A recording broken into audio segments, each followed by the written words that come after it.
On a long flight at high altitudes, changes in the pressure will impact us less, since we are usually far from the ground. Continually changing the pressure setting in the subscale can be tiresome. As a result of this, we revert to a constant pressure setting. This is called the standard pressure setting, or SPS. In the United Kingdom, this occurs when the aircraft climbs through 3,000 feet, when QNH is set on the subscale. This is known as the transition altitude. When passing through this altitude, we must set the standard pressure setting of 1013 hectopascals on the subscale. From this moment on, we refer to the indication on the altimeter as a flight level or pressure altitude.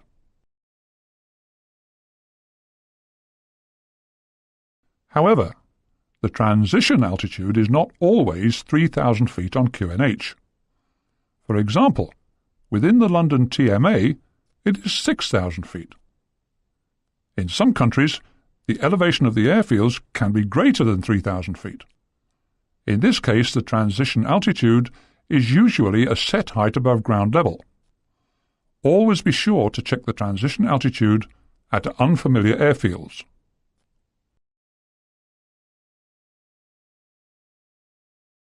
When descending to an airfield, there will be a need to reset the altimeter back to QNH again. This point is known as the transition level.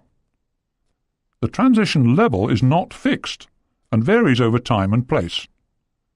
As a result, air traffic will tell us at what level we should change from 1013 to QNH.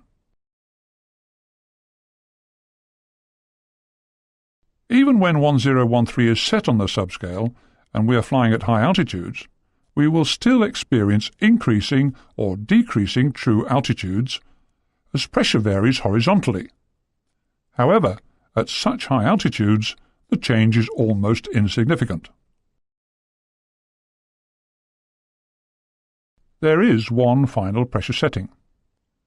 It is seldom used, and it is unique to very high altitude airfields. This pressure setting is known as QNE. It's defined as the height indicated on landing at an aerodrome when the altimeter subscale is set to 1013.2 hectopascals. This definition is only pertinent to those airfields where the normal QFE range can't be selected on the subscale. In other words, the QFE pressure values are outside the range 850 to 1050 on the subscale. We'll now look at what will happen when changing from one pressure setting to another. This is best demonstrated using a diagram. Let's say we have an aircraft with the airfield QNH of 1030 set on the subscale, and the aircraft is climbing through the transition altitude of 3,000 feet. The pilot will have to change the subscale to 1013. Notice that as the pilot changes the subscale, he is changing the zero datum point. As a result, the altimeter pointer will show a decrease in altitude as it moves anti-clockwise.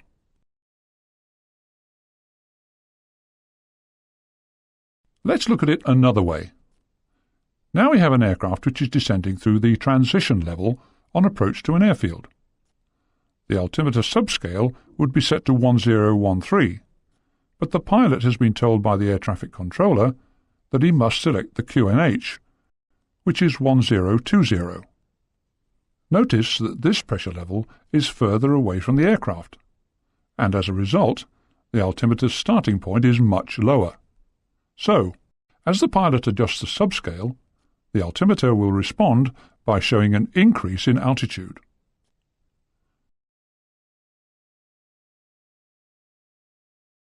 However, it may be necessary to quantify these changes in pressure to actual values in feet. For simple calculations below 5,000 feet above mean sea level, we use a height change of 27 feet per hectopascal. This means that for every 1 hectopascal drop in pressure, the altimeter will show an increase of 27 feet.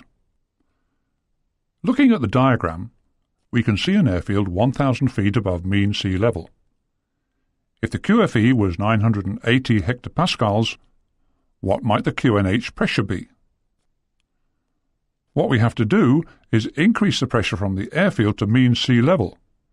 But by how much? If we know that pressure changes by approximately 27 feet per hectopascal, all we have to do is to find out by how much the pressure changes in 1,000 feet. This requires a simple calculation.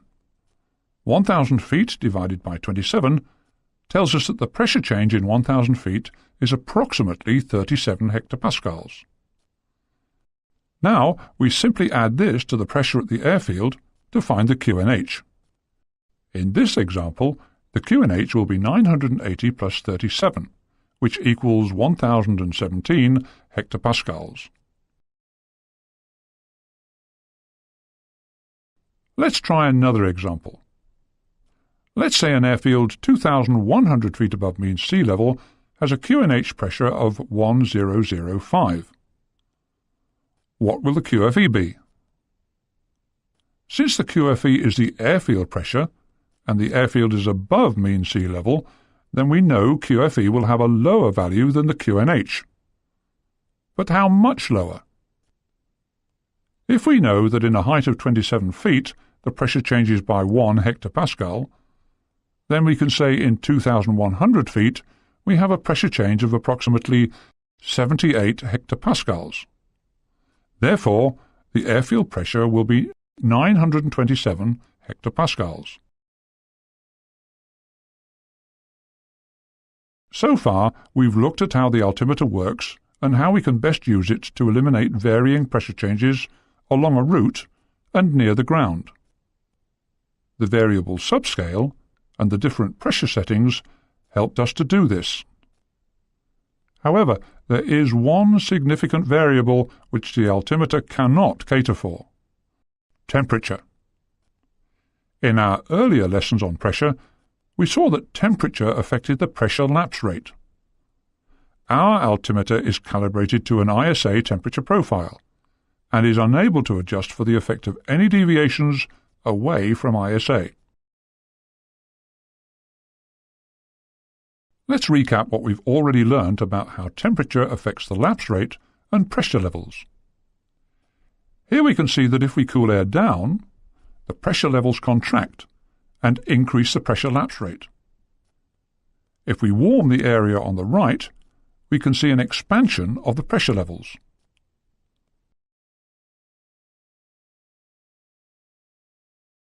Let's fly an aircraft from the area on the right to the area on the left at a constant indicated altitude. We know that to achieve this, the pressure must not change. In other words, we must follow a pressure level. However, in doing so, we are inadvertently following a pressure level that's actually descending. So in reality, we are descending, but the altimeter is not indicating this. Therefore, our true altitude is decreasing, but our indicated altitude is constant.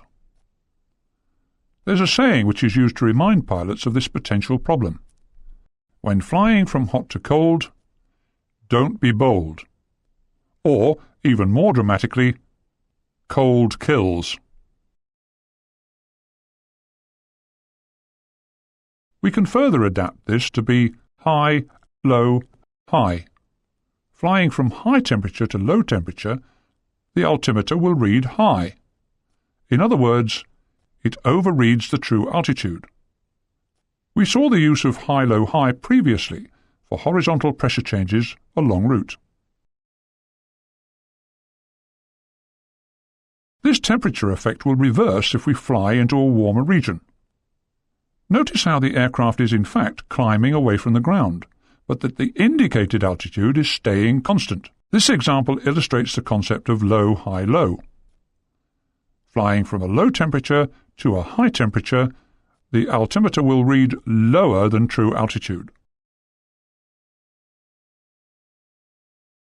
This temperature effect on the altimeter is important, and we must understand that in areas colder than ISA, our altimeter will overread true altitude. This, of course, only really becomes important when close to the ground, and especially so when a pilot cannot see the ground. His altimeter is not accurately informing him of his true height. So, to provide more accurate indications, we have a formula that enables us to calculate the error. This formula states that, for every 1 degree Celsius deviation from ISA, the error in the altimeter is 4 feet per 1,000 feet. This formula is derived from another formula we saw in the pressure lesson. That formula was telling us the height difference per hectopascal. The best way to explain this new formula is to go through an example. Let's say we have an aircraft that's flying level towards a very tall mast which is shown to be 2,000 feet above mean sea level. The temperature is 0 degrees Celsius. What would the altimeter indicate with QNH set? Firstly, we'll need to calculate the ISA deviation. Remember that at mean sea level, ISA states that the temperature is 15 degrees Celsius, and that it decreases by 1.98 degrees Celsius per 1,000 feet. The temperature at 2,000 feet above sea level, according to ISA, is 11.04 Celsius. The ISA deviation is therefore minus 11.04 Celsius. In other words, the real atmosphere is 11.04 degrees Celsius colder than ISA. From the formula, we see that for every 1 degree deviation we had a 4-foot error per 1,000 feet. But we have an 11.04 deviation. So we multiply 11.04 by 4 feet to give an error of 44.16 feet per 1,000 feet. However, our aircraft is at 2,000 feet, so we must multiply 44.16 by 2 to find the total error in 2,000 feet. Therefore, our altimeter is in error by 88.32 feet.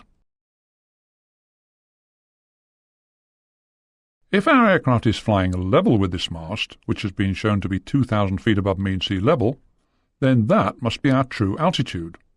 But will our indicated altitude be more or less than our true altitude?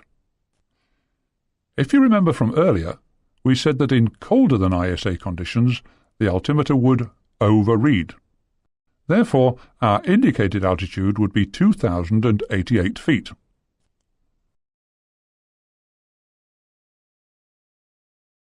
The temperature error in altimetry is important and has led to a number of accidents. To prevent this, information is usually given to provide a landing pilot the necessary details to ensure more accurate calculations of obstacle clearance. Advanced instruments like radio altimeters very accurately calculate the aircraft height above the ground. Unfortunately, these instruments are only useful within 2,500 feet of the ground surface.